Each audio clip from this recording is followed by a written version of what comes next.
Hey now, today I'm going to start the process of making a cranberry ginger kombucha. It's going to be super easy because I'm just using some fresh ginger root and some frozen cranberries. Now, what I've got here to start off with is just my kombucha that I made. This was just over a week ago in my primary fermenter, and I'm going to be putting that into secondary fermenters with that fruit and that ginger, giving it a few days, transferring it into bottles, naturally carbonating, and we're good to go. So come along for the ride. So step one is just getting my secondary fermenters here. I really like these 2 liter or 2 quart swing top bottles here. Unfortunately, I broke my other one the other day, so I am going to be using that as well as a 2 liter, or roughly 2 quart here mason jar. I'm just spraying them down here. This is my spray bottle of 5 Stars Star San sanitizer. I like to start with a relatively clean slate in all of these vessels here, so I'm just spraying that down. I'm making sure the inside is all coated. Then I'm going to just sort of dump out any of the liquid that's in here. One of the really nice things about Star San is that it is non-toxic. You can't taste it, you can't smell it, none of that, and you don't need to rinse it or anything afterwards. So that's why I use it for my kombucha, home brewing, all kinds of stuff like that. You'll also notice that I've got this towel down here. That's just because with the quartz countertop, the glass here could break if I put something down a little bit aggressively. Now, I've got my sanitizer in there. We're all good to go. I've got my ginger root, so I just took some of that. I peeled it quickly, just sort of chopped it up into small pieces here for maximum surface area. I've added them to these 1 cup measures. I'm just going to use frozen cranberries for this. It works really well. You can use any sort of frozen fruit for this secondary fermentation process. I'm just going to be adding roughly a cup volume of everything. You don't want to go too much more above that, or you can wind up just displacing enough volume that you won't get all of your kombucha into your containers. So that's why I like roughly a cup like so. Now that I have my sanitized vessels here, just going to add everything to it. Now we can add the kombucha. So now that I have the frozen cranberries and the ginger in here, I don't want to add the kombucha right away just because these cranberries are obviously super cold and I don't want to crash the temperature of that kombucha. That isn't super good for it. So I'm just going to let this thaw and warm up here in the kitchen. So I'll probably give it at least a few hours here. Just forget about it for a bit and I'll come back later. Now that those cranberries have thawed, I'm going to go ahead and transfer the kombucha into here.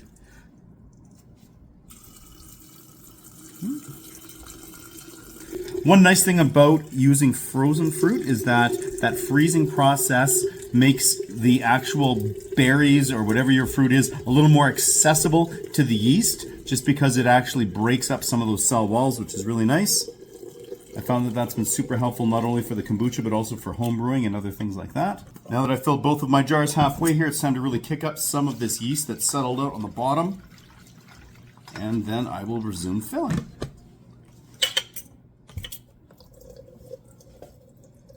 So now that both of these vessels are filled here, I'm ready to let them sit in here in secondary for probably 3 days before transferring into bottles.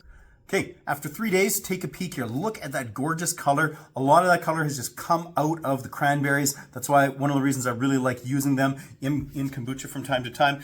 Now, one thing I do need to address here is that bacteria and yeast and everything that's settled out on the bottom. So what I like to do with these vessels here is just kind of popping it because there is some carbonation, just a little bit going on here. I was popping the seal on the swing top a couple of times a day, and this here, this large jar, I actually had the lid just loosened ever so slightly so that gas could escape because I didn't want this to really get super carbonated. Now that I have that up in solution, I do need to strain out the cranberries and that ginger. I'm just going to move that out of the way here temporarily. And just straining through a metal sieve. Now I have sanitized everything here once again with that Star San sanitizer, just to make it so that I, again, am working with a bit of a clean slate and hopefully reducing the possibility for any sort of contamination. Now, one thing I am going to do just to sort of hopefully amp up the ginger character a little bit is taking some of my ginger syrup, homemade ginger syrup here, which is really nice. It's got a lot of that spicy ginger character. It's got some dark sugar sweetness going on here, and using probably about a half teaspoon or so. I'm just going to be adding that to my bottles here prior to adding that kombucha. And one other benefit to using that ginger syrup in here is that there's not a whole ton of sugar in those cranberries, and again, just looking at that ginger. So if I want to have enough sugar in solution here, just to really allow this kombucha to naturally carbonate. After I bottle it here, I do want to sort of dose it with just a little bit of sugar. So with that sugar, that ginger syrup, I will be able to achieve that, in addition to sort of, again, hopefully amping up that ginger character. So now, just using the sanitized funnel, I'm going to fill up all these bottles. So now that I've filled those first 4 bottles, I've just done the exact same thing here with this large mason jar. And once again, straining out this fruit and this ginger, we're just going to fill up the remaining 4 bottles. And now that all 8 of my bottles are topped up here, nicely filled, I'm just going to pop these swing tops on. I really like these bottles for this process. I just find them super easy to work with. And there we are, ready to naturally carbonate. And for that fermentation, back into this cupboard we go. Probably give them about 3 days, and that should be more than enough to get them nice and fizzy. And after 3 days of naturally carbonating here in the kitchen cabinet, I'm going to take these and chill them down, and then we will be able to taste. And after chilling down, here we are, all ready to serve. So let's do exactly that. Get that little hiss coming out of there. We know it's carbonated. Now actually pouring some. You can see that color. However, the whole point of this is getting some of that bacteria in there. So I'm actually going to kick some of that up, which will impact the clarity of this, but this is how you get all the good probiotics into it. Just like that. Let's have a taste. Ooh, smells a lot like that ginger. Very enticing.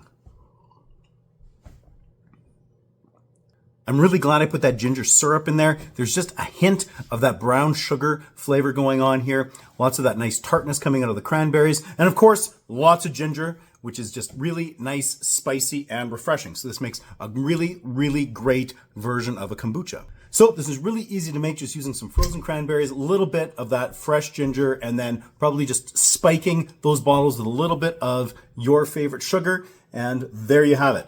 Beautiful, sparkling, flavorful, and good for you. So give it a whirl, and if you do, let me know how it turns out. And until next time, keep it at 11.